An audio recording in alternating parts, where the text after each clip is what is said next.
Gather round, one and all, and listen to tales of excitement and adventure. Tales of daring heroes, savage monsters, and bards who just couldn't keep it in their pants. Tales of friendship, nobility, drunken foolishness, and unforgettable fun. These are tales of role-playing games, fair listeners, and this is Rollin' Bones. My name is Ryan Howard, and I shall be your guide.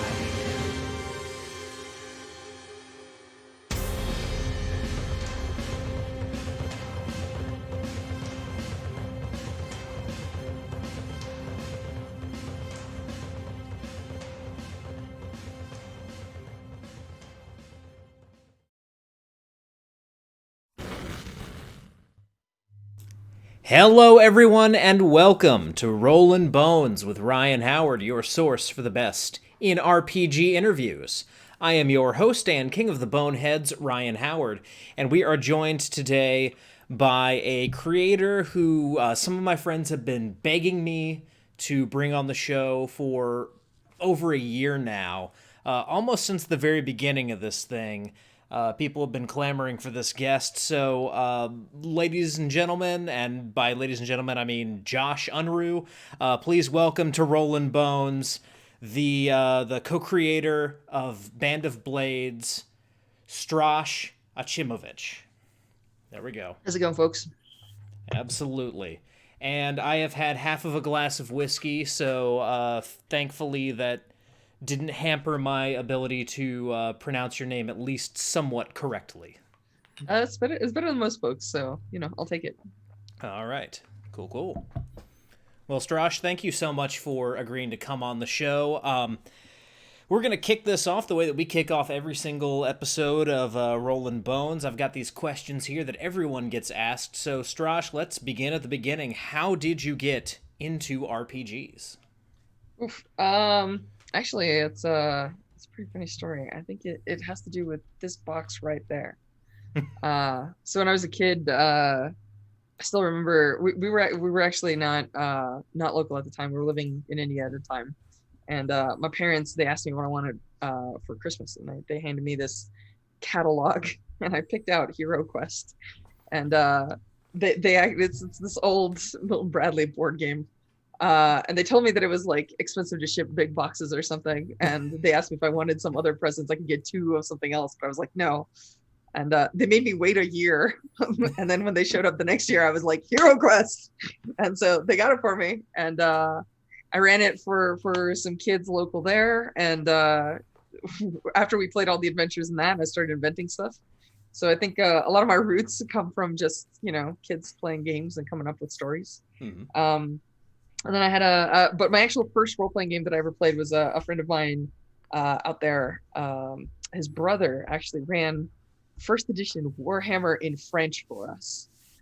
So I've been playing games a while, and it's been like a weird and storied road. I've played all sorts of stuff. I didn't come down the usual path. So that's how I ended up in gaming. Mm-hmm. It sounds like you've been playing in several different languages as well. So. Oh yeah, definitely. Yes, you'll actually see that. That's a theme in a lot of our games. Is there's a lot of semi-multilingual content, or at least jokes that people who speak other languages might pick up on. Gotcha. Now I take it from that early story about having to come up with Hero Quest adventures on the fly that very early on you found yourself in the forever GM role. Is that accurate to say?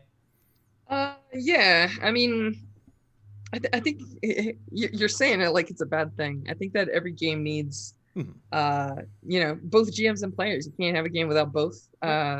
And I just, in that case, I happened to be the kid with the rules who knew the rules, and I was kind of running the game for everyone else. So I would say that during my career, I've GM'd maybe 75% of all the games that I've been in.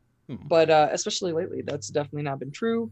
I've met some wonderful GMs. I've gotten to play a lot. Sorry about the sneaky plug here, but if you watch actual play, you'll see me actually in a number of games. I'm in the game with Judd Carlman on that. He's GMing. So yeah, I've played in my fair share of games, but I've also run a fair amount. I don't know if Forever GM is accurate, and even if it is, I don't mind too much. I have fun on both sides of the table. Absolutely. Yeah, there's nothing wrong with being the forever GM until there becomes something wrong with being the forever GM. It's a day by day thing. Fortunately, I find myself in a position right now where I am just playing after a long stretch of being the GM, so it's a nice break. At some point, I'm just going to get bit by the bug again and insist on running a game for someone. I think that there are so many good games with so many good tools out there right now that I don't know, if something inspires you and gets your imagination flowing, it's a great way to cut loose and sort of share it with your friends. Yeah, and I got these stacks of games over here that I'm the only one who has, so Yeah, I know that feeling. yep. If I want to play it, I better run it. Now, moving on from there, you've mentioned that you've played several games over the years, all kinds of different ones. If you had to pick a favorite, what would that be? So I don't actually buy into this whole concept of favorites because it has this imaginary quality, right? Mm-hmm. I stopped counting how many games I played around the three digits because there's no point after a point. Yeah. And I think that one of the things that's awesome about sort of the era that we live in is that there are so many vastly different games, and you can't really compare some games. Like if you play, some D&D and you play some Monster Hearts, those two are radically different games. How do you decide which one's your favorite? I think that they just fill very different niches. They fill very different needs. And I don't know. I mean, like there are certainly games I play more often than others, and there are certainly games that in the past I've played more often than others. So I'm not sure really like what criteria to apply to favorite, but obviously I've been doing a lot of hacks of Blades in the Dark. This is something I keep coming back to just because it's so fluid and it's so easy and it's so well integrated, the mechanics and fiction. So it runs very much the kind of action adventure genre that I crave. But so I've been running a lot of it and I've been playing a lot of it, different hacks of it. That's definitely probably tops in the last several years in terms of playtime for me, but doesn't mean anything. I play games that I fall in love with, and then obviously if someone else is running it, I then bring it to my home table and we switch things up and so on and so forth. So that answer kind of changes week to week depending on whatever I'm infatuated with and running at the time. I don't know that I would say necessarily that I'm flighty so much as I fall in love with a lot of games and I play a lot of games. So which one's favorite just depends on which week you ask me. Absolutely.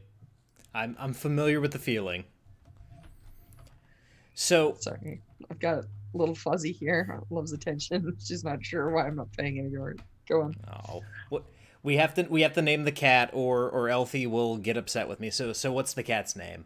Oh, this is Gigi. It's a little gray tabby that Oh. I've had for a while now. Let's see. I am catless right now. So they are both in other rooms. And yes, Elfie loves her because Elfie loves all cats. So, going back to those early days, I know with a game like Hero Quest, it's a little bit different than, say, a traditional RPG. But if you can remember your first RPG character or your first memorable RPG character, who was that? Ratcatcher, Warhammer First Edition. Nice. I remember we had to roll characters, and I was so excited until somebody told me that I was a rat catcher. I thought it was the worst thing ever, but then it turned out to be awesome. I had a small but vicious dog, and it turns out that that dog saved the party several times. So I got to be the hero, and it's. I think it definitely has influenced my desire to not always play the sort of like bombastic, larger than life heroes in every game I play. I oftentimes find some of the more bizarre or like less heroic templates equally fun. So yeah, so that's definitely probably the first character that I played, straight up RPG that's memorable for me. Gotcha. Now, we have just been joined in second chair over here by Nora, so I will turn the camera here so that everyone can see the lovely Norwegian Nora trying to get at my desk. Now, being someone who ends up running a lot of games and, ends up GMing, like you said, 75% of the time, a lot of us who, GM a lot, there's some NPCs that tend to hop from game to game. So, Stras, do you have a forever NPC or an NPC that makes a lot of appearances? I don't do that. I think for me, and I have a number of friends, and I'm not judging this super hard, so like don't take this the wrong way. I have a lot of friends that actually like have a concept that they make over and over and over again, or they have a type that they play that's almost like, every game that you're in, you're going to be the big beefy fighter or whatever. And there's nothing wrong with that. But yeah, for me, I think one of the things that's really a joy about games is that for the most part, I love the idea that we take a character and we put them in a story, and then we tell their story, and then when we're done, we kind of put it aside. So I'm very much familiar with Sid appearing in every Final Fantasy game, so I know the stereotype that you're talking about here.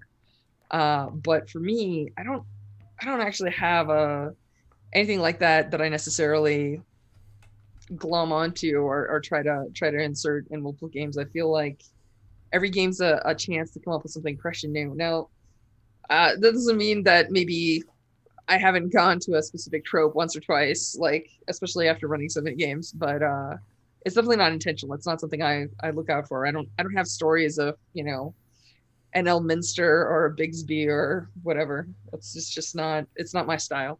Mm-hmm. Yeah, absolutely.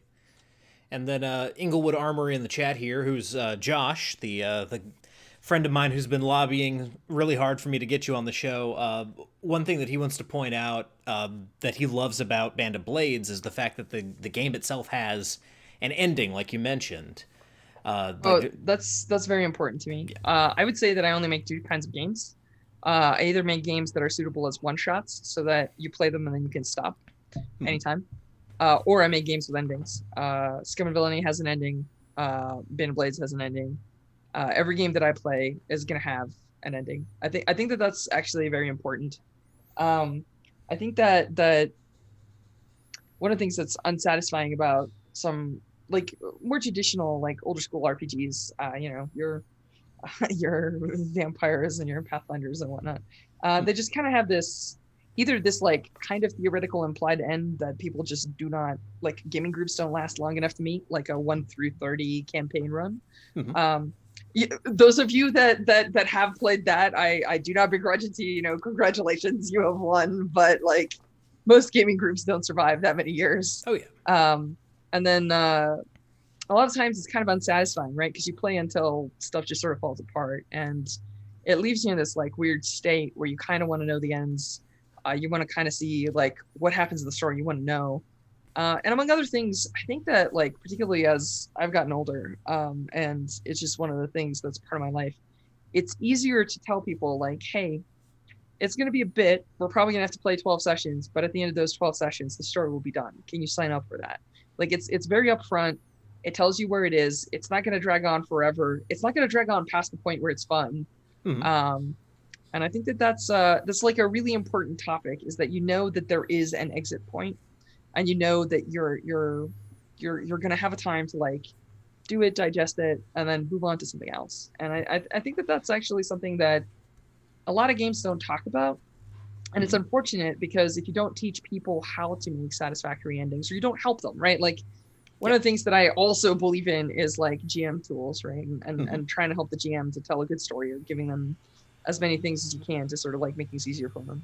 Yep. And yeah, I think that this is just an extension of that, right? Like helping them know how to pace things because they know when the end is coming, or are able to estimate it, even if it's not exact. I think is helpful, because like it lets them set stuff up, think about like appropriate endings, and sort of pace things out correctly. So big fan of games like Dread and whatnot that have even an integrated, like you can hit the button and end the game, at least for yourself, anytime. kind of thing. Yeah, absolutely. Yeah, it's always good to have kind of that ultimate end state in mind, whether you're creating your own homebrew adventure or running a game like Banded Blades that has an ending. Because I mean, I was lucky enough to one time play in a game for 3 years and then GM a game in that same kind of 3 year time period where both campaigns ended up going to level 20, but I was in college at the time, so I was not going anywhere.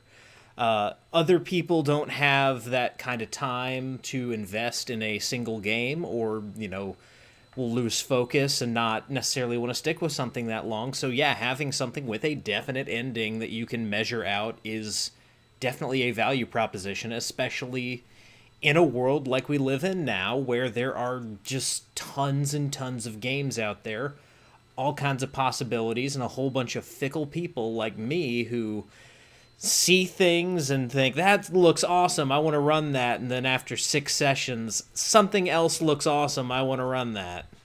Very familiar with this feeling. Absolutely. Now, you've alluded to it a little bit as we've had this discussion here, but if you had to describe your playstyle both as a GM and then as a player, how would you describe that? Oof. Good question. I think jamming wise, I tend to be very cinematic. So I talk about stuff in a very kind of like from the lens of a TV show. Like a lot of times they'll say like, oh, if this were a TV show, we'd see the camera pan like this and stuff like that. Things I really like doing is I like asking players very difficult questions through the lens of the game. So I'll put difficult choices in front of their characters and see what they do. That's a fun thing. I like asking people what they care about in a way. You'll see this particularly like if I'm running something like Scum and Villainy, is I'll make a couple of jobs and I'll see which one sounds interesting to the players. And if they reject certain ones, I'll ask similar questions with different factions and whatnot and check and see like how they feel about stuff and where the line is for them and so on. So that's pretty fun. I'm big into making sure that my tables are comfortable. So I like, player input. I like consent. I like checking in with everyone. That's a thing. That's, I guess, part of a jamming style. Yeah. I also, sorry, there's a mosquito. I also, I think I like things that are striking, bold, loud. I like getting to the good bits. I like big action adventure scenes. That's definitely elements. I like giving people space afterwards to breathe and sort of process and talk to each other too. That's actually like where I get to make popcorn and watch the PCs talk to each other. That can be fun. So yeah, I don't know. It really depends on the game. I listen very hard to what a game is trying to tell me it wants to see, and if that sounds like a really fun set of scenes and sort of like feels and whatnot, then that's definitely something I'm going to be interested in. So yeah, I don't know. That's a tough question to ask. It's like, what is your GMing style? It's like, I don't know. Yeah. I like keeping pace high. I like some action adventure. That's usually my sweet spots. As a player, I'm not into this whole immersion thing super deep. I do like having some meta input now and again. For the most part, though, I like making characters that, I leave some room for them to surprise me. I like seeing what a character makes choices with, and then I try to stay authentic to it and sort of see where that leads and develops. That's fun for me. I'm definitely, I've played so many games that I don't have like a set format. A lot of times, like when we're making a group, I'll ask, oh, what's everyone else making? And then I'll pick to fill. Like I usually pick last in our groups because I don't have a strong stance on stuff usually. Like if I do, I'm like, hey, I don't want to be X, but other than that, I'll play anything. I'm very flexible. I've played like I don't have a set type. I play characters that are, quiet and mousy. Currently, I'm playing in an Aegon game. I'm playing a trickster who's a descendant of Hermes, and I'm dropping puns and one-liners and just being super jokey and kind of it's really funny because like the last island, our leader was a scion of Ares. So anytime their brow would get all thundery, I'd make some like quick wise crack and diffuse the situation, stuff like that. So Hmm. it varies. Like on the other hand, I was mentioning the game with Judd on Saturdays. I'm kind of the shit kicker of the group, so I'm like beefy McBeefyson with the hard hitting. So yeah, it like varies. It depends on what the party needs. It depends on what the party comp is. A lot of times I'll take a look at what might be an interesting piece to add.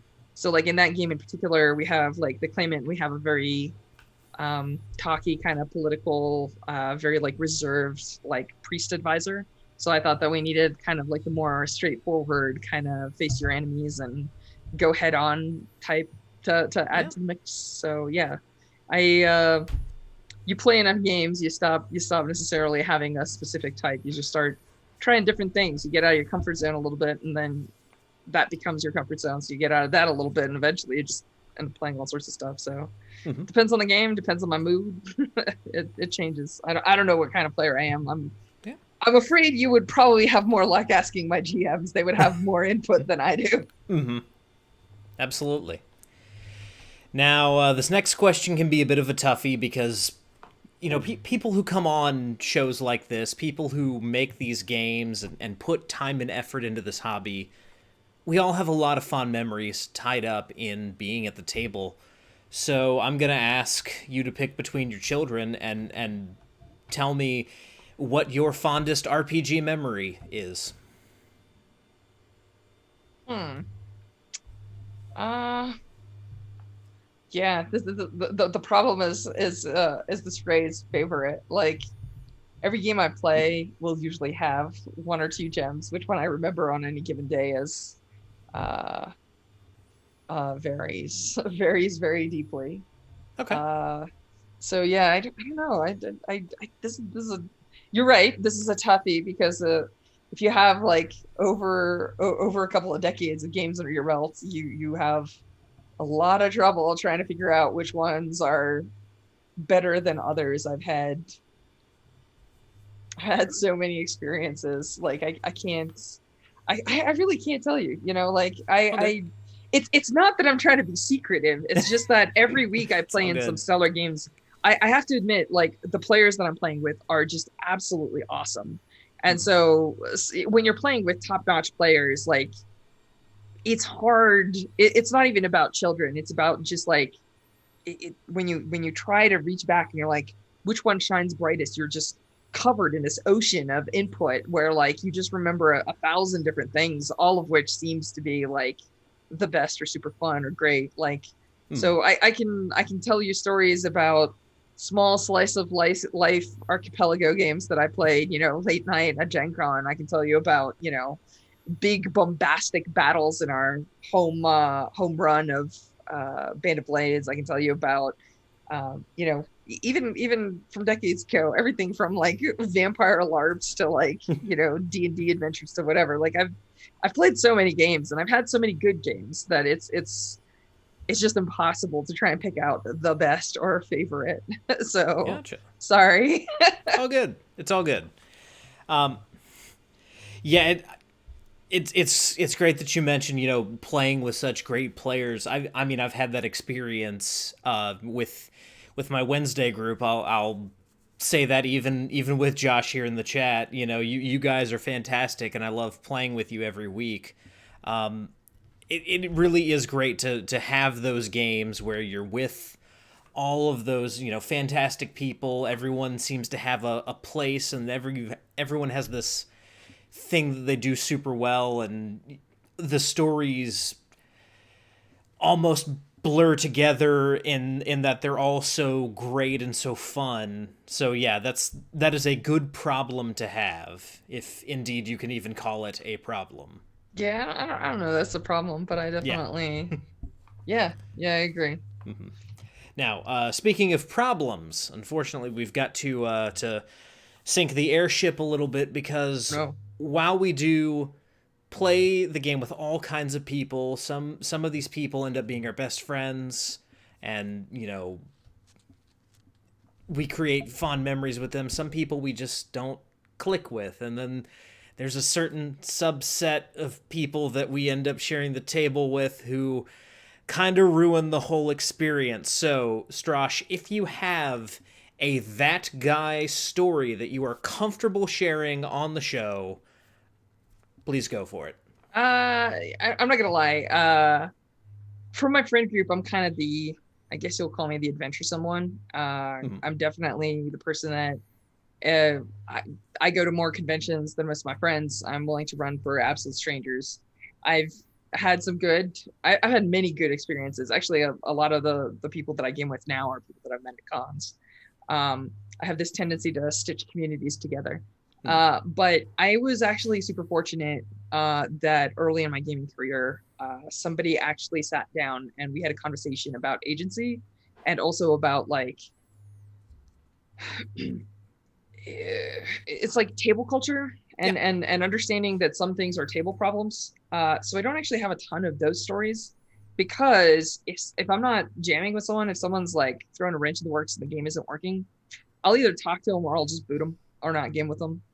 That's just a decision I made a long time ago. And there have been spells in my life where I've done very little gaming. Fortunately, now we have like the internet and Roll20 and everything is like set up and easy.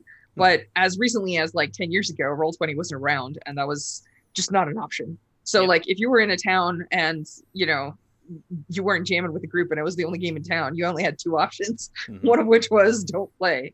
And what I realized was that having everybody kind of like be comfortable and happy at a table is more important to me than just having a game, no matter how good it is or how bad it is, or no matter how bad it is, I guess is the question of right now. So yeah, I mean, I've had, I still remember the last time I GM'd, the last time I GM'd a D&D game was I had a guy who was like an absolute rules lawyer, and I was just like, look, you're winning the fight. Why is this important? And the thing is that sometimes, yeah, you'll run into those kinds of people, but that's not that's the thing that's handled out of game. And like I said, I learned early on that that's sort of where that belongs, is you just discuss stuff with people like outside of game. And yeah, I've been really fortunate. Like I self-select. I tend to make games out of people that I already know I'm going to kind of be jamming with. So like a lot of times they'll then bring their friends. They'll just be like, hey, Stras, you want to play a game with us? And I'll jump into that game. So I have this like incredibly broad network of very high quality players that I'm friends with that, it makes it pretty easy to not have like the last person I say that I was regularly gaming with that I didn't have a ton of fun with was 2005, 2006. So it's been a while. It's just, I don't have too many horror stories. I mean, most of them are in the era of like high school when we didn't really understand how to have that kind of discussion. And we fell under a lot of those gamer fallacies where it's like, well, if we aren't compatible as gamers, then we can't be friends, or like friendship equals gaming. And if you don't invite someone, then you hate them. And none of that's really true. Sometimes people are just really terrible to have at a table, but they're fine otherwise, and vice versa. So like, actually less vice versa, but that specifically, I've had some friends that I'm friends with who just either aren't gamers or like when they game, like we don't jam particularly well. I've had some people that just like chaos and saying random stuff and like don't really pay any attention to the narrative or coherency in the story. And so sometimes like that just doesn't work for me because like I do like having characters and interactions and like a good story. And so like it's about just like picking a table that has similar goals and agendas and like moving forward. So yeah, I guess this turned into this turned a little preachy. I'm gonna cut it there, but all good. I don't really have that guy, like terrible that guy stories. Largely because the last time I had that guy stories, I was like 14 or 16, and so like, yeah, it's just one of those things. Like eventually you just outgrow it, or if you don't, maybe that's something to look into. So yeah, that's kind of where I fall. Sorry. Cool. No problem. Now, so far I've asked several questions that have been difficult to answer, and unfortunately I have to say this one has been one of the most difficult questions for people to answer on the show. And I'll tell you, Strash, the answer to this question can be as philosophical or as sophomoric as you want it to be. So, if you could put anything on a t-shirt, what would it be? I think Harper made my talk shit, roll crits quote. So I actually am fortunate because I actually have the t-shirt with my quote on it. Nice. I guess this goes back to your question about like, what kind of gamer are you? It's like, well, talk big, then roll the dice and see if they back you up. And if they don't, that's why we play games with dice. Yep. So, yeah, I think that's as close as I get to that. We're also fortunate that actually on John, who's my design partner, not Harper, but Buff Little, does silk screening. So actually, we've made a bunch of shirts based on games and ideas that we've had. I picked up layout when we started working on our first book, and so I've actually made some t-shirt logos and stuff. So yeah, I'm a little bit more fortunate than most. I think I have ended up with some t-shirts that are printed with this kind of thing. So yep. Yep. So, yeah. So it's you and Skeeter Green that have your quotes on t-shirts that are available to the public. I guess we're just lucky. So. Absolutely. Although Skeeter's got kind of out of hand. Oh, that goddamn Zach meme is great amongst the Frog God people. Have you ever been to a gaming convention, like a smaller one, and seen people wearing t-shirts that say "Goddamn it, Zach"? No. Okay. Gotcha. So it hasn't grown that much. Basically what happened, there's I think he's the COO of Frog God Games, Zach Glazer. He and a bunch of the designers at Frog God were in a group chat, and Skeeter Green, who has worked with Frog God and done some stuff on his own, he basically just kept everything that would happen. He just kept going, "God damn it, Zach!" And then he put it on a T-shirt and started selling it. And then people who, like had friends named Zach would get it and give it to their friend Zach. And so I see. It was one of those things that just kind of got out of hand, and eventually Zach was walking around seeing people wearing the shirt who he didn't even know them. He had no idea who they were. And he's like, "Why are you wearing the shirt that was intended as a joke on me?" I think actually I have a funny story in this similar vein. I still remember this was like when I hadn't quite yet gotten into indie games as much. And I saw a bunch of people wandering around Origins that had a t-shirt that said, "Ask me about God." And I was like, oh no, they're gonna try and, sell me on some satanic panic nonsense. And I was like, I'm not sure about this. So like I was avoiding them. And then a friend of mine convinced me to go to Games on Demand, and I noticed a bunch of people wearing these shirts. And one of them was someone that I knew from elsewhere, and I knew, he was cool. So I walked up to him. I'm like, "Man, I gotta ask you, why do you have that shirt?" And he's like, "It's ask me about Games on Demand." I'm like, "That's not how anybody is gonna read it."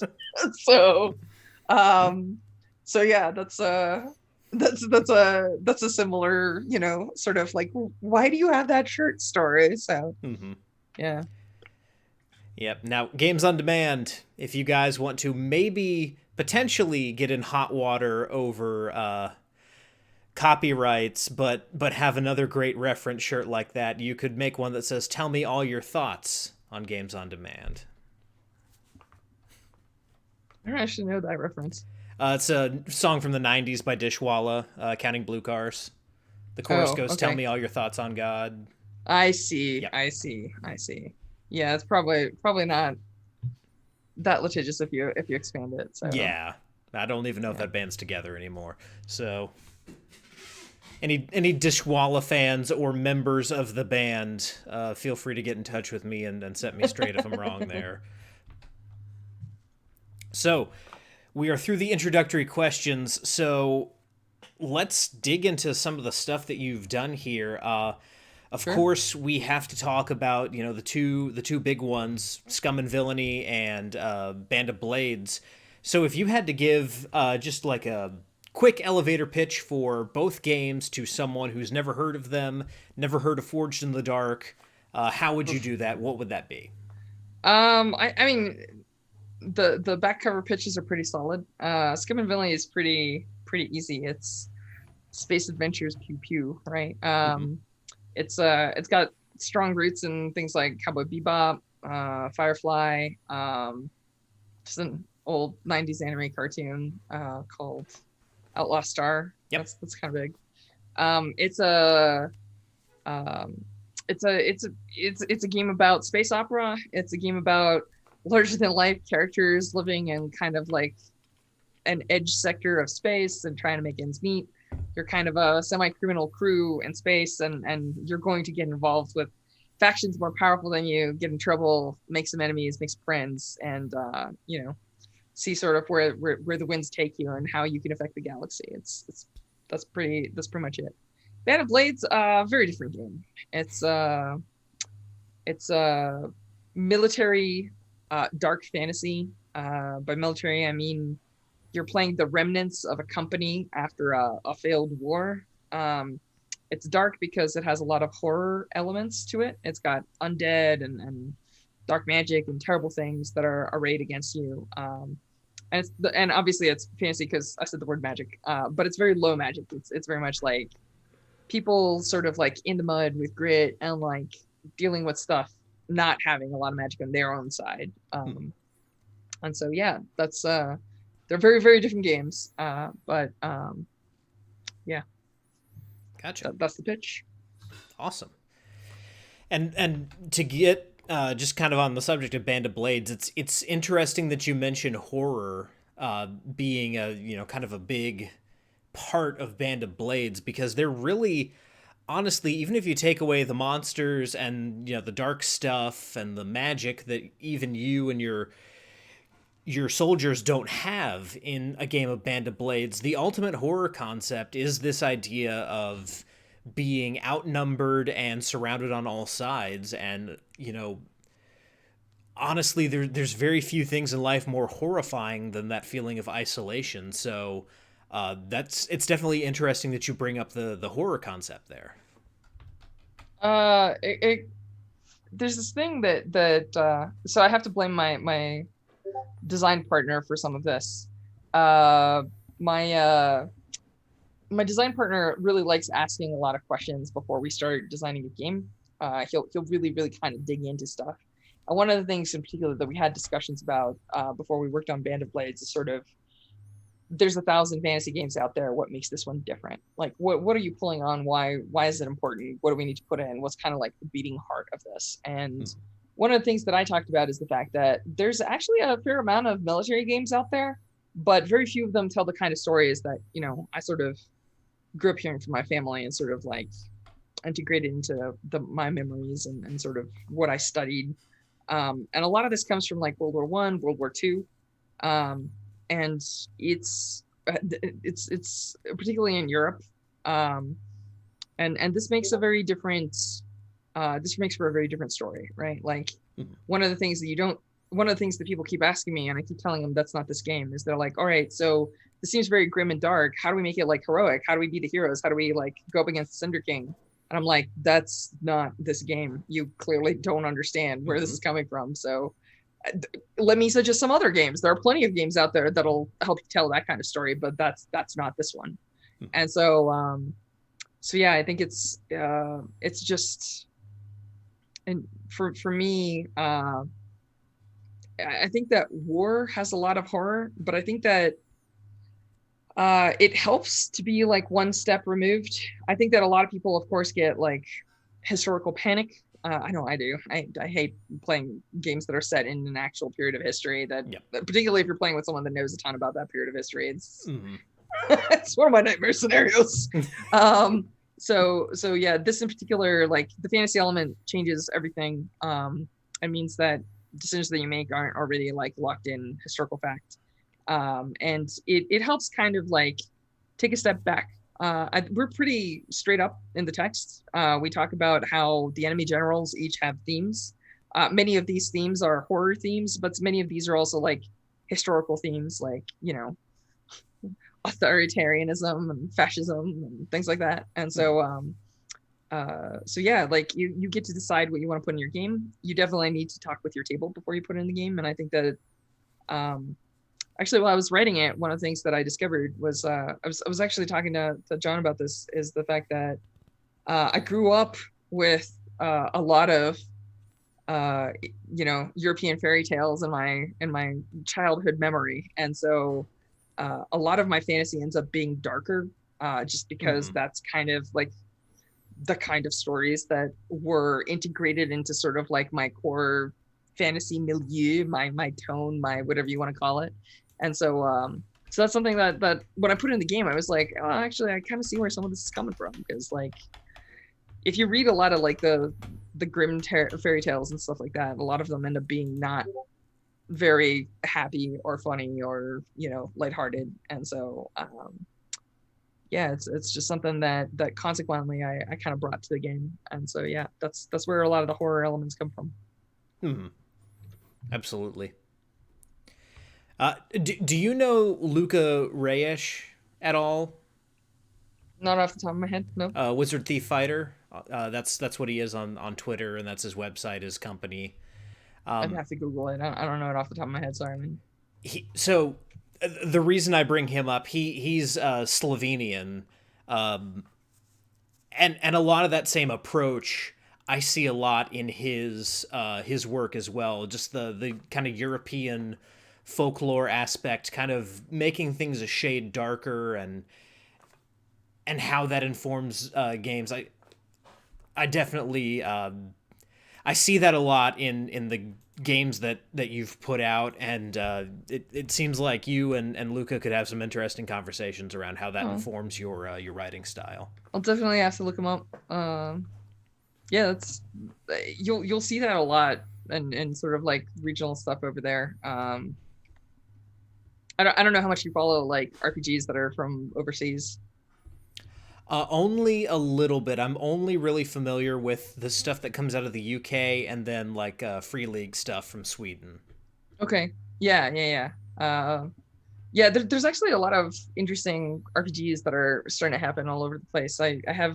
I'm fortunate that I have some friends that hook me up with stuff, whether it's like, sort of the other direction. I've seen stuff that's popping up in Japan and whatnot, which is very different. And then there's actually some stuff there's a lot of stuff that's happening in Europe that we're actually seeing some stuff transfer over. I think like the Dark Eye now has like an English translation, stuff like that. So like, yeah, I think you'll find that if you kind of dabble your fingers into a bunch of that stuff, you can see it in video games. A lot of studios from over there will have some of those tones and themes and certain stuff there. But yeah, oh yeah. It's not uncommon. I think it comes from, historical context and sort of the stories you're fed as a kid. So yeah.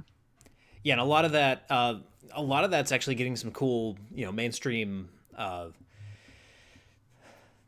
visibility because of, the popularity of the Witcher series and games like Kingdom Come Deliverance and stuff like that crosses over and has even just kind of left behind the Eastern European roots that it comes from, and really kind of taken hold in the minds of people in the US and beyond that. I didn't know what a Leshen was until Witcher 3, and now I'm obsessed with them. All right. Are you talking about a Leshy? Like yes. like a forest spirit, like a forest critter? Yes. Yeah, okay. Made oftentimes portrayed as having like tree parts or plant parts. Yeah. Okay. Yes. Okay. Nice. Yeah. In the short time that I've been aware of the Leshe, I have thrown it against 2 different RPG groups. Oh, I see. Yep. This is kind of like a like East European folklore meets the Monstrous Manual kind of scenario. Okay. Yeah, sure. Absolutely. And then one thing that Josh brings up in chat here, since we mentioned the game Band of Blades has a definite ending, there's also a definite lose state within the game. So why don't you talk a little bit about that and how it's very possible that when you set out on a game of Band of Blades, you ultimately may not be successful. So I think that I guess I'm not gonna point fingers here. I'm just gonna talk broadly and generally. How's that? I think that in particular, I have a statistics degree among other things, And Mhm. so for me, numbers are like I can oftentimes like look at dice pools and like resources and stuff like that, kind of make like I'm very good at like Euro board games. Like they feel like math homework frequently to me, but Mhm. this doesn't mean that I can't process them pretty efficiently. But I think that there's a lot of games that lie to you, and they will tell you that you're in danger when you're really not. Um, there's plenty of games that actually only work off of like a limited set of resources disappearing from your pool, as opposed to actually threatening, the characters. And I think that it's very hard to tell stories about heroism if you're never in any real danger. Mhm. And I don't think that there's anything wrong with telling a different kind of fantasy. I think that if you want to have characters that are gonna win and you want to play big damn heroes, as it were, Mhm. that's okay. There's nothing wrong with that. There are plenty of stories like that on television where we know that people aren't really in danger because they're not really going to die because they're the heroes, right? Like Mhm. they're gonna make it. We know that because we know that it's a big name hero with a contract, and this is a classic Hollywood action movie, and that's how it's gonna end. Mhm. But I think that in particular in role playing, this is again just one of those questions. It's like, what what have I not seen in games? What makes this game different? And that was one of the things that I wanted to make sure was in there. Now, I will say that it's not like a coin flip. It's not 50-50. Like will, good player decisions will definitely push the percentage higher than that by fair margin. But yeah, you can still Mhm. lose. Like in particular, if you get unlucky, you can lose. Some of the best stories I've heard of Band of Blades are campaigns that fail. Um, and one of the most epic ones I just recently read, the group reached out to us and told us the story. It's they failed right before Skydagger Keep. They made a bad bet. They rolled crit, their time clocks filled up, and they were done. It was real bad luck, and they Mhm. lost literally one step from winning. And they sat around and they talked a little bit, and what they decided was, yeah, they're gonna honor the fiction. They're gonna let that happen, and they made character sheets for each of the commanders, and they played one last session where they saw how the last of the Legion died, and like all of them died by the end of it, but they made a heroic last stand, and I was like, you folks really get this game. All Yeah. right, kudos. Mhm. Thank you so much. I'm glad that it did a thing for you. Mhm. Um, but yeah, it's I think that you have to like it's just part of that story. It's like if you want to play a game where you're heroic and that at the end of the day you're gonna pull the day. This is not the game for you. Mhm. Play something else, and that's okay. Yeah. And I don't think that every game should be like that. I think that Scum and Villainy is much, much, much, much higher on the like player survivability and kindness angle because space opera is a story of big damn heroes. You can still lose in space opera, but you should feel confident that your GM's not going to let you down. That if you get captured and the mission fails, it's okay because the next episode is going to be an exciting escape from prison and you're going to somehow make it out and then, make it right or whatever. Whereas in Band of Blades, that's not true. Mhm. You can and you will lose. It is absolutely possible. So, and I think that that's important. I think it's important to know the odds and to sort of like stare the possibility of loss in the face and try to wrench victory out of that because that's kind of like what cool heroic stories are told about, and it's I don't know. It's a different sort of game, and I think that it needed that. And I definitely respect the games where you can actually have like a failure state as opposed to a failure state that kind of doesn't change the status quo. Like you miss, nothing happens, right? Like that's not my jam. I think that anytime you pick up the dice, you should put something on the line, and there could be bad outcomes, and that's okay because if rolls don't matter, then why are you rolling?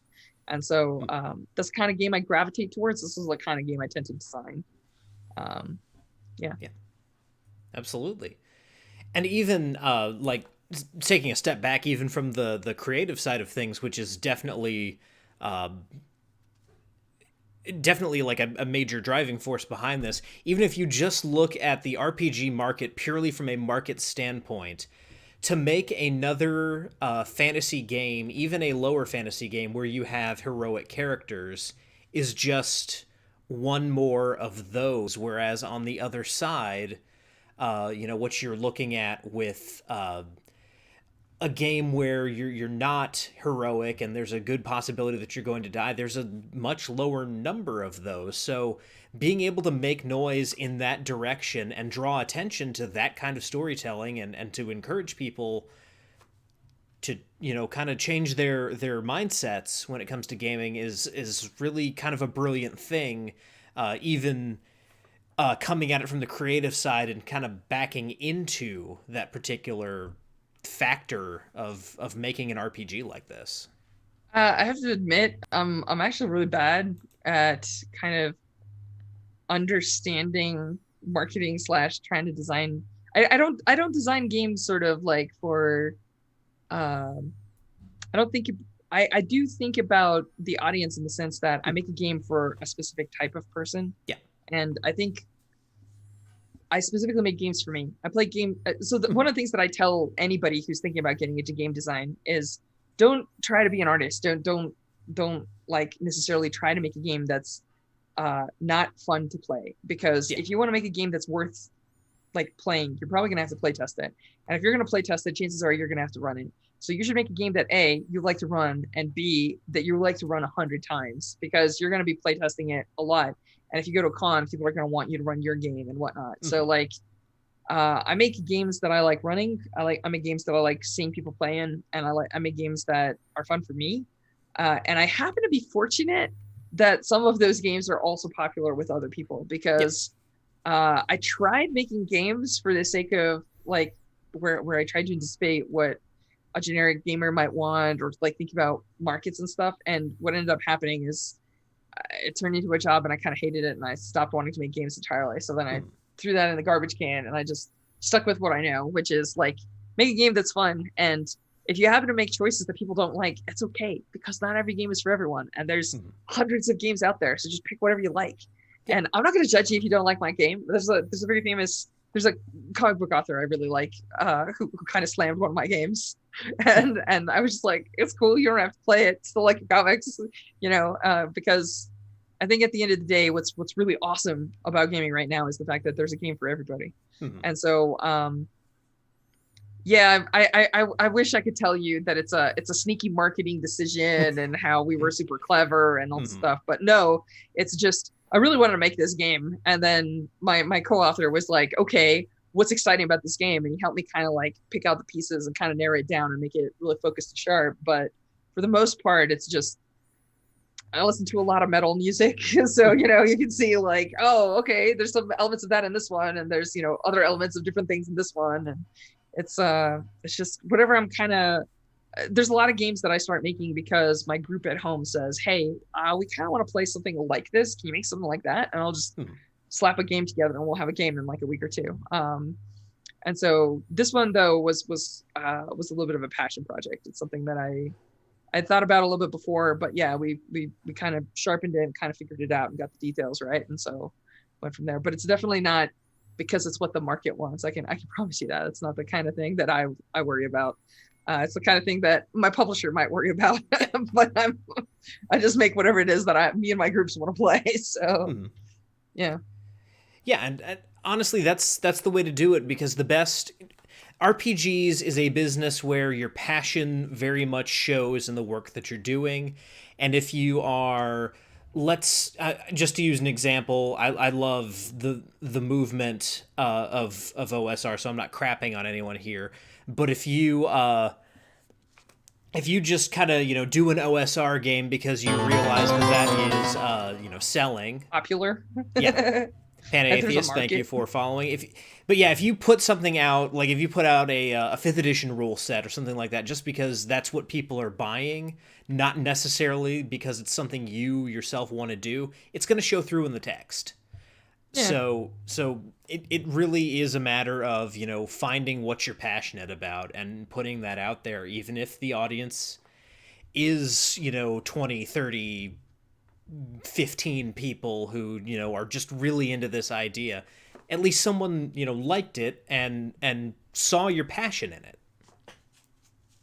I think that's important if you're not, I think that there's also a difference in approach, right? Like, when I say indie games, what I actually mean is like, I guess I'm gonna define it as like creator owned. Yeah. So like, even though Evil Hat publishes some of these games, all of the like IP and the writing is done by me and John. Yep. Um, so I think that the difference between writing for someone else and writing for yourself is that if you're a company like Hasbro, then market penetration and marketing is very important to you. And you hire people that can write to the strengths of that. For whatever definition of that is for you. I know a lot of people disagree on what's good, what's bad there. But at the end of the day, it's not the individual writing that gets to make a lot of these decisions. And I know that in particular, one of the reasons why I'm attracted to indie games is because I can write the things that I want to write. And I think that it generally means that as much as all of us really wish that some of these wonderful indie games had a bit more visibility and a bit more like, wider appeal or can reach a broader audience, I think that ultimately you have to decide why you're making games. And to me, it's exactly like what you said. It's to make sure that the 15 to 20 other people that are very like-minded very much like it. Although I will say that we've been incredibly lucky. For reasons that I'm not entirely clear on, Band of Blades kind of exploded. And it's been doing really well for us, but more importantly, I'm seeing groups that I never would have imagined playing it. There's a big kind of streamer group from Spain that's playing it right now. So my incredibly rusty Spanish has been talking back and forth. And one of the things we discovered is that memes are a very efficient form of communication. So I'll ask them like how their mission went and they'll post the meme like in return. And I'll absolutely howl. Like my favorite is they had a mission where one of their units went out to do something. And in return, they angered Blighter, but they didn't understand that that's what they did. They were just like executing a completely unrelated mission in their minds. And so somebody posted the like two ladies yelling and the cat sitting in front of the salad and just like put the little like squad logos and stuff on top of it. And I was like, I absolutely understand exactly what happened on that mission. So, so yeah, it's kind of amazing actually to see, especially because like Band of Blades actually just finished funding in Korea, so we're gonna be getting a Korean copy shipped to us. Sweet. But it's interesting because the different cultural approaches also means that people run slightly different games and kind of like really absorb it and sort of run it in very specific ways. And seeing how like different groups of people have been playing it has actually like really been kind of gratifying, because I can tell that it definitely, the people that love it really love it. Like they go all out. There's a Polish group that actually just got to Skydagger, and they've been posting. Apparently they have like a couple of professional grade artists on their team. And so they've decided that in order to convince the GM not to murder all of their characters, they're just going to do awesome art of all of them and make the GM fall in love with them, so that it's like really hard for the GM to kill them. Stuff like that. It's just, it's amazing. Like as an author, as somebody who's making these games, I never imagined how many or who is going to be interested in this stuff. I just kind of start working on it, and then I have to have faith that if I believe in it enough, other people will also happen to like the things that I like. And so seeing absolutely like these groups and like their faces and pictures of their tables and like the giant maps that they print out, and like there's like people that make little flags and stuff and put it on the map and burn section of the map as like, the Cinder King's armies advance and stuff.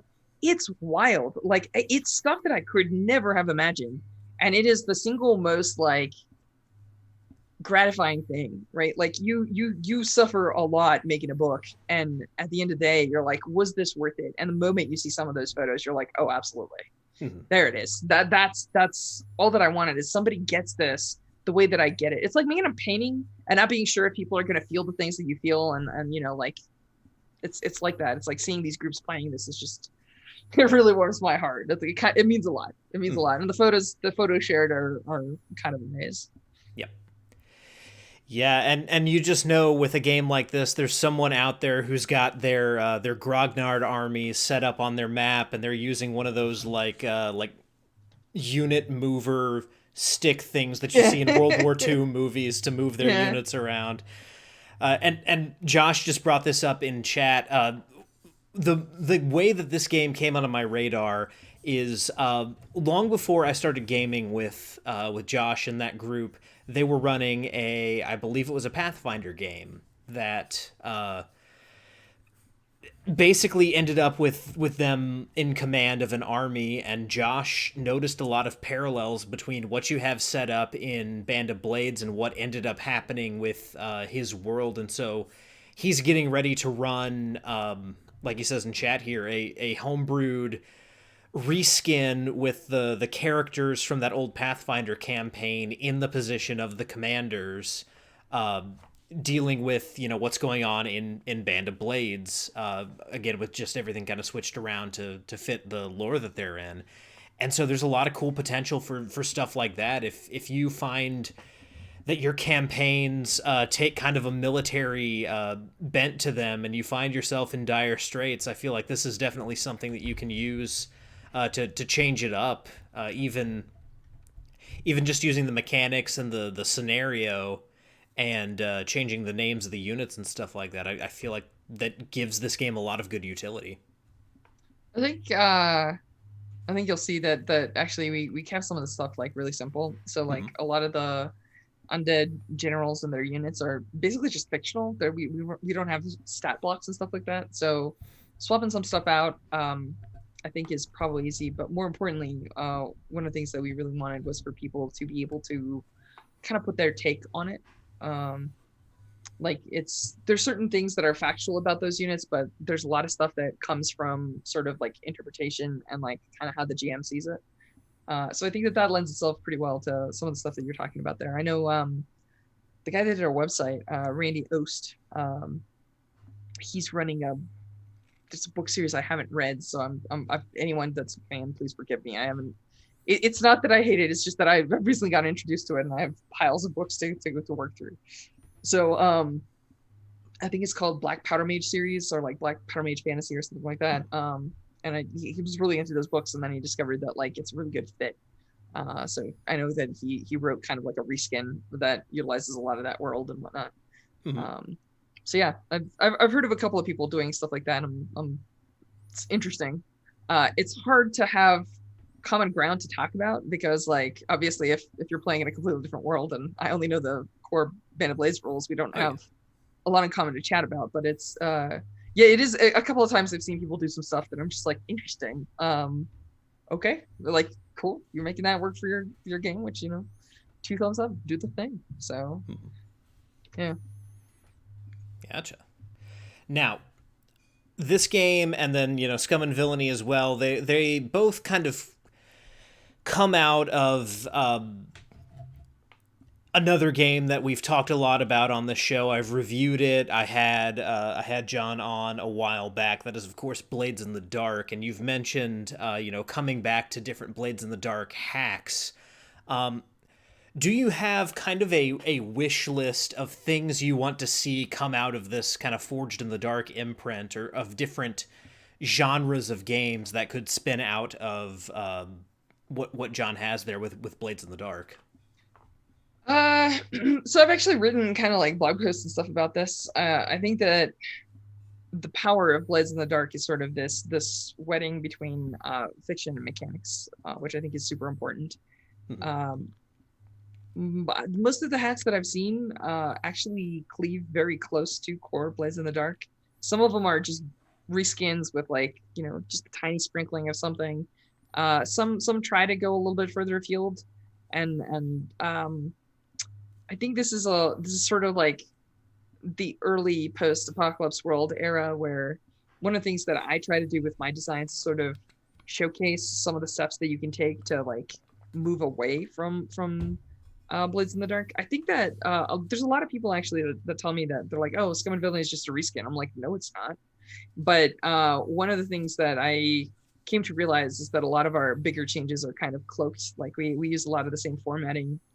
So a lot of it looks very close to core Blades in the Dark. And it is closer than Band of Blades. Like Band of Blades just like outright kicks, certain things apart, and just very plainly like makes completely different sheets and sets up the GM, gives them a playbook just like everybody else, and distributes GMing tasks amongst the table. And there's all sorts of like fun stuff there, I think.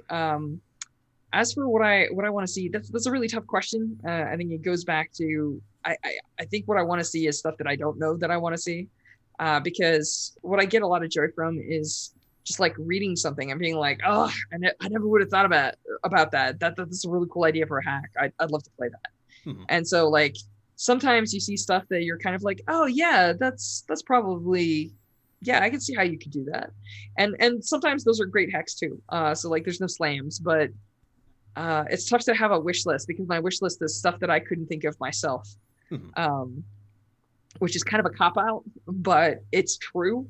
I love playing stuff that, and I've seen some stuff that's like super wild. There's a hack right now that's on Kickstarter, I think, where you're fighting immortal vampires, and instead of playbooks, you have like these masks that you fuse with your face that give you powers or something. Like I don't know, it's yeah. There's people are doing some really cool stuff. So yeah, it's I think that as long as you maintain that core, as long as you keep that integration between fiction and mechanics, and don't stray too far from that, I think that there's a lot of stuff you can do. Hmm. I think that in particular, Blades in the Dark is really strong for action driven, kind of cinematic, like very vibrant on screen, characters that have the resistance mechanic allows you to push the fiction and see what bad things could happen and then snap it right out of the jaws of defeat. I don't think that it's great for a lot of like introspective internal stuff maybe. Hmm. It's definitely more of a TV show vibe rather than like a philosophical narrative vibe, but yeah, there's a lot of cool stuff happening, and the thing that I'm most excited about is seeing the generation after the first generation of games, right? Because I feel like we're right at the end of the first generation of games where a lot of them are just using it, seeing that it's able to be done. A number of them are being kickstarted. We're seeing some books come out and stuff like that. I'm lucky because I got to be involved with the beta process very closely. So I was playing Blades in the Dark years before everybody else, got a copy via the Kickstarter and whatnot. So it shouldn't be a terrible shock that even though we're very busy beavers, John and I managed to put out some books a little bit ahead of the curve.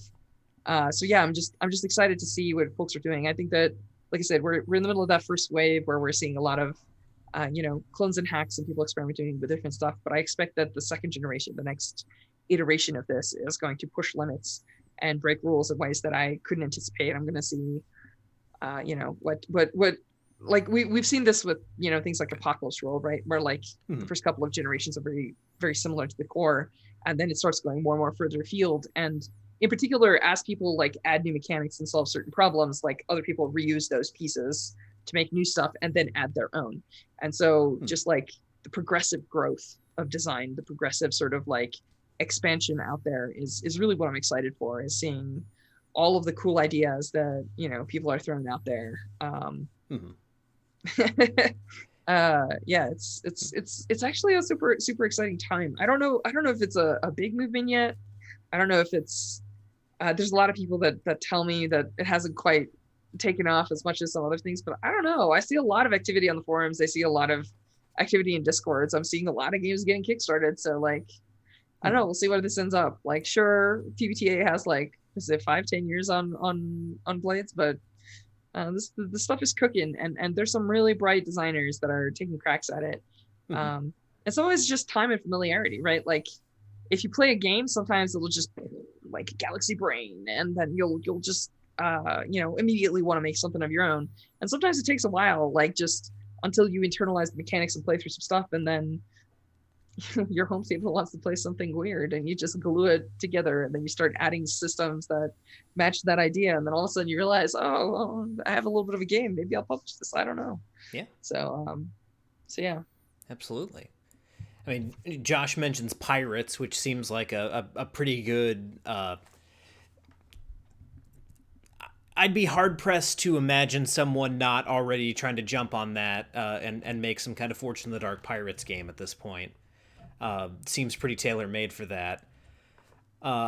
Personally, I can see Cyberpunk actually being pretty cool for this. I think most people, well, I've seen a couple of takes, but I think most people are waiting for Null Vector, which is Harper's cyberpunk take. It was one of the stretch goals.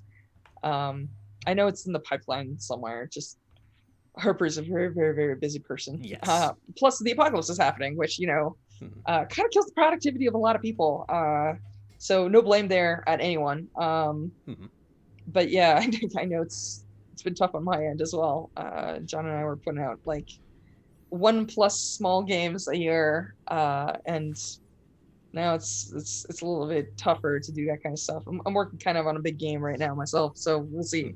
Maybe next year. Maybe next year there'll be another Fortune Dark game that gets kicked out there. Absolutely.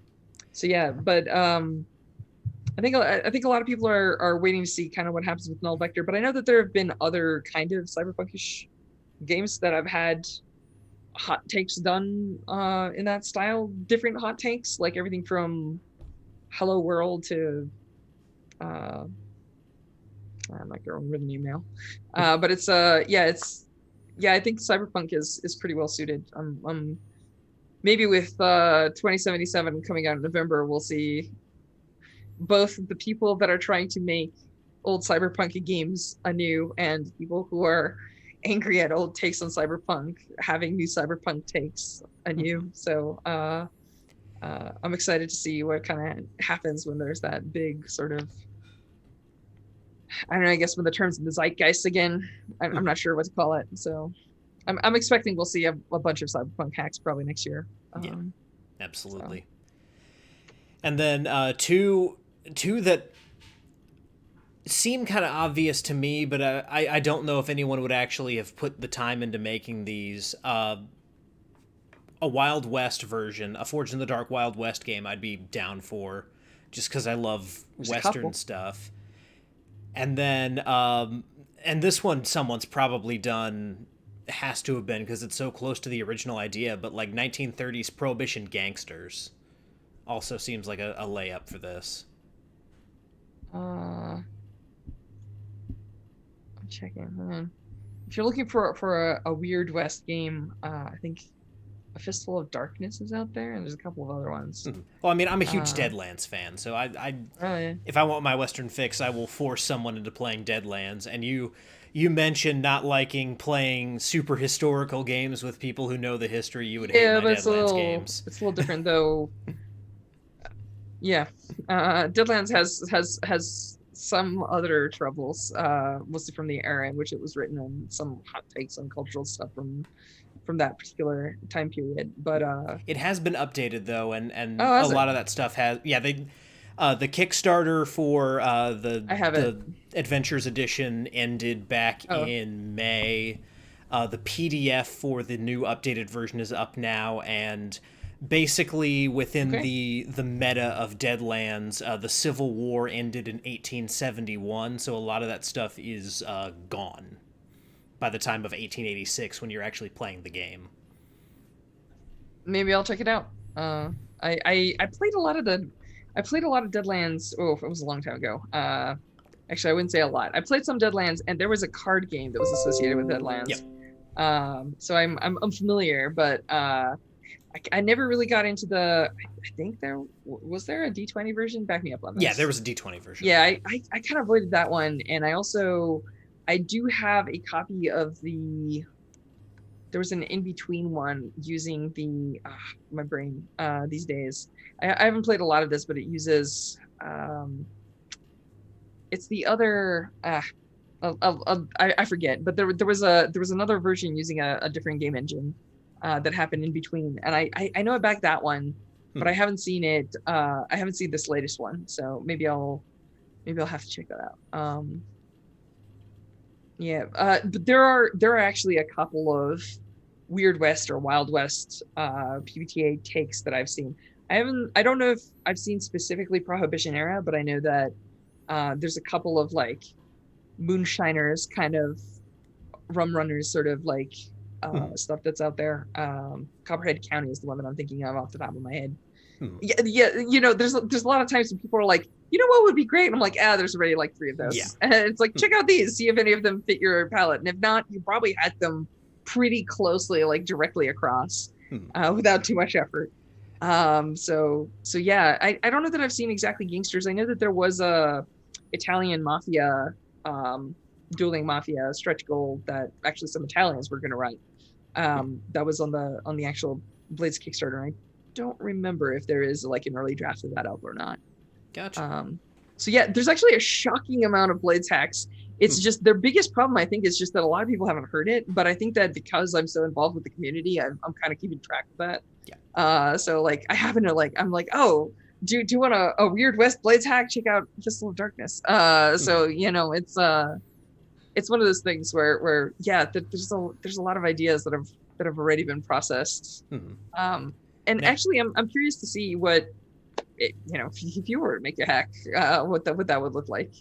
So now, has anyone done like a GI Joe type, kind of like that's a little, 80s cartoon military type I think it's a little situation? too. I think it's a little too bright for Blades. Mm-hmm. Blades of the Dark actually. So actually, I noticed somebody in chat said this. I'm sorry, Twitch chat. I'm actually creeping you here.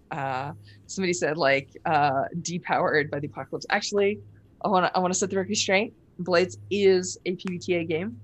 It's not just Harper being esoteric and putting the logo on, thereby accomplishing all the legal ramifications that Vincent Baker has asked for. It actually is a PBTA game. Like if you look at the core mechanics, they're actually moves. And if you think about it, that's kind of a big part. It just doesn't have a lot of the familiar trappings like, you know, specifically like core moves aside from the core mechanic one, the action roll. But I think that Blades in particular, among other things, you can fail a roll, right? Like you can roll a 1 to 3 that's straight up fail. And that's not a thing that's gonna happen in a GI Joe cartoon. Yeah, and like and I guess more what I'm thinking would be along the lines of like the GI Joe comic book, where it's a little bit more, you know, the stakes are a little bit higher. People actually can die, and bad stuff like that happens. Not necessarily something like the Saturday morning cartoon where the plane explodes and you see the parachute. I think that if you want to look at that kind of genre, I think that you'll probably have slightly better luck with Fate, because it's specifically designed to emulate that. And in particular, I think they actually did Shadow of the Century, which is specifically 1980s themed and brings all of those tropes and stuff in. So that might be fun to check out. Yeah, I'm not 100% sure if how good a fit Blaze is going to be there, because a lot of that stuff has to have things that don't happen in order for us to keep the like verisimilitude of the backstory of, you know, these guys, the good guys always win and they save the day, and we have commercial breaks with kids with little planes and stuff. So yeah, it gets a little tricky. I'm not sure how good a fit it is. Blades, you can lose in Blades, and that's a tough sell for some genres. Absolutely.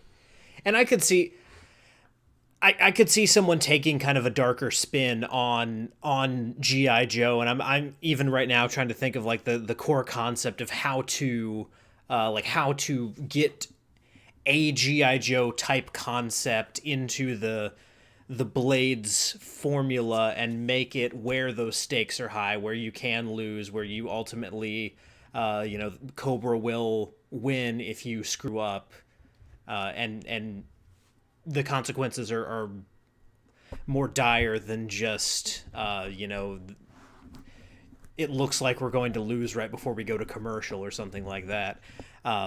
So one of the core questions that Blades asks of a given character and player is, what are you willing to pay in order to do something, right? Because like between resistance rolls and other stuff, characters can be narratively quite potent, but you're risking things like trauma, and a lot of times you can, when you pick up the dice, what you're really saying is like, what is the bad thing that you're willing to happen in order for you to do this?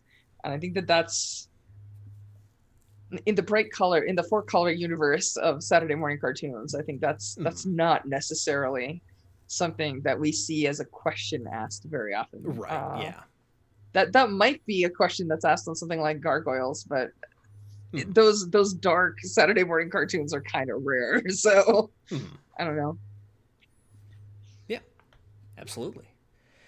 Cool. So we are kind of running up against, what's usually the end of our time. So what I like to do in this time is kind of turn things over to the guest, for anything you've got to promote. And I know, Stras, you do, actual plays and some streaming stuff in addition to your game. So whatever you've got coming up, anything you want to plug, go ahead. It is your time. Uh, I am probably bad at this whole marketing thing. So yeah, you can find me on Twitter at Strash A. That's a place where I talk about games and game design mostly. Every once in a while, you'll just see like random nerdy stuff leak out. I talk about TV shows and so on and so forth. I am, after all, not just a gamer. Um, I also stream on twitch.tv/actual play. As a matter of fact, right now we're in a Forged in the Dark game. We're playing Rebel Crown. It's a game where you're basically playing like a claimant to a noble house that's trying to fight, like ferment a rebellion / fight a war to like seat themselves on a throne. And one person plays the claimant, the rest of the players are playing like a supporting cast. It's got like a little bit of a I think it's fraught if you say a phrase like it's got a Game of Thrones vibe. I don't think that's actually true, but maybe sort of like in concept as opposed to as in execution.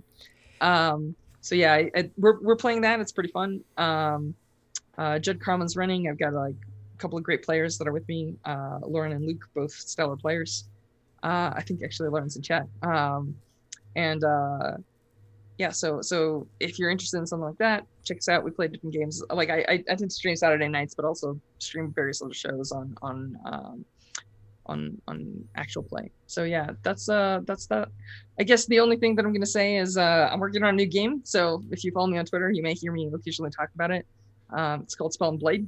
It's a fantasy Forged in Dark hack, kind of high fantasy, like much more action adventure / I guess high fantasy stories is pretty much exactly the pitch. So yeah, that's that might be some. If you're interested in something like that, follow me, and hopefully we'll get some news, and we'll see where that goes. Gotcha. And just to shout out one of the members of the audience who's consistently on stream here and interacting and participating in the conversation. Out of Deloop in chat is streaming her art basically the entire month of October.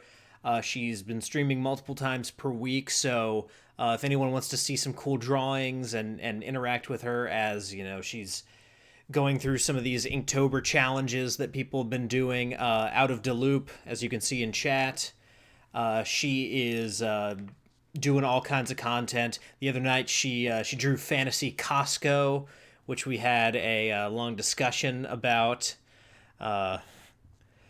because I don't really like going to the real Costco, so Fantasy Costco seems like a whole nother level of nightmare, depending on what you could run into there. But yeah, that is on her channel, so everyone check that out. Just to update everyone on what's going on this week, this Saturday morning on Danishes and Dragons, I'm getting back to some character building. We're still going to be in 5e this week as I am building a battle bard and explaining, what kind of melee bards are out there for anyone who, is interested in playing a bard but still wants to swing a sword or an axe around. And then next Monday, we are actually doing a makeup from what was last week, because Greg from Nord Games kind of messed up the times there. We've worked it out, and he will be on next week to discuss their Ultimate Bestiary Kickstarter, which is quickly coming to a close. So if you want a whole bunch of orcs, goblins, and hobgoblins, you'll want to tune in and hear all about what Nord Games has going on their Kickstarter. Until then, guys, though, whether you rolled a 1 or a 20, I'm so glad that you rolled your bones with me, Ryan Howard, and I'll see you next time.